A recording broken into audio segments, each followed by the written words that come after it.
Ken Pollack joins us now. He's of the Brookings Institution, director of the Saban Center for Middle East Policy, also a former National Security Council member. Ken, thanks for giving us your perspective here.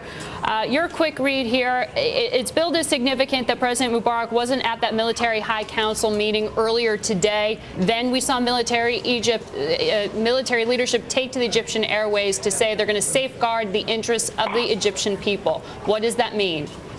Well, obviously the situation is very fluid, Margaret. As you pointed out, no one is quite certain exactly what Mubarak is going to do, but I think that we can say a couple of things. First, this is another major victory for the protesters in Tahrir Square.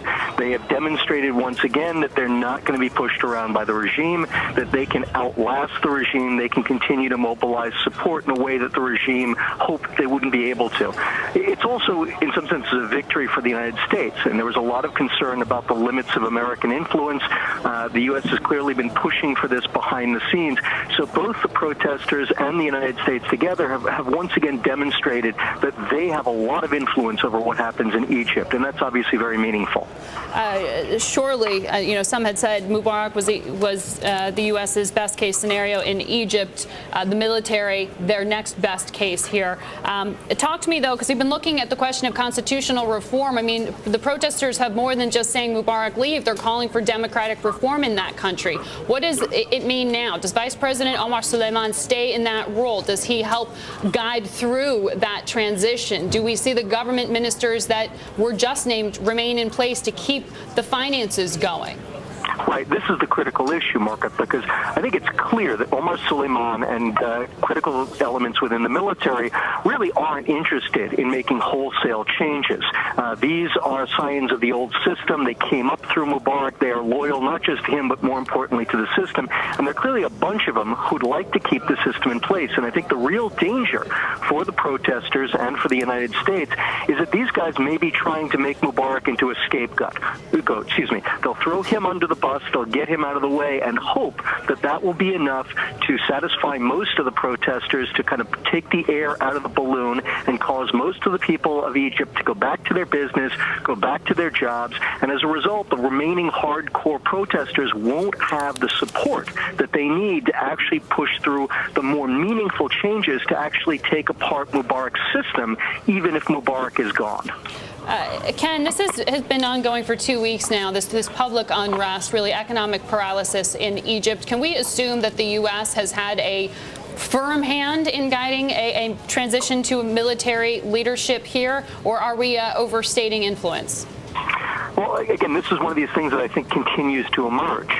Going into it, it was clear that the United States would have some influence. I think that a lot of people have actually been surprised at how much influence the U.S. has had.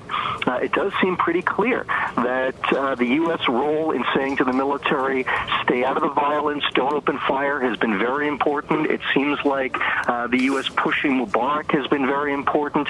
And I think actually the U.S. has emerged with more influence over the situation than a lot of people thought, given how bad we all assumed Hosni Mubarak wanted to stay in power. Ken, this is speculation at this point, but the U.S. role in terms of financial support, in terms of trying to maintain their stake in the region, does it just increase from here with Egypt? Well, obviously, this is the key issue for the U.S. moving forward, is that on the one hand, the U.S. obviously would like to see democracy triumph in Egypt. In addition, the United States would like to have... But it's a democratic process that they want to influence. Exactly, but we also need a stable, strong Egypt to come out of this. The worst thing that would happen would be for Egypt to fall into chaos, but it also wouldn't be good if just Egypt spent the next 10 years navel-gazing, wrestling over a whole variety of internal reforms. So it has to be a reasonably smooth, relatively quick transition, recognizing that any democratic transition always takes years. Right. Well, what does safeguarding the nation mean? That's what the Egyptian military said they would do. Yeah, it's a great question. It's one of these ambiguous phrases, and we don't quite know exactly what it means. Clearly the protesters out in Tahrir Square are taking it to mean that the army is going to protect the protesters, that it is going to help the protesters achieve their goals. That same phrase in a slightly different context could be a signal that the the military were about to crack down.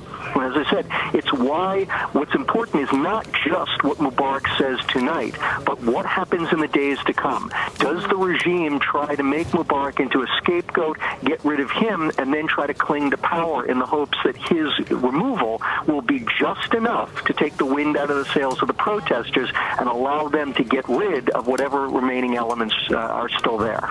All right. Ken, thanks for calling in with your analysis.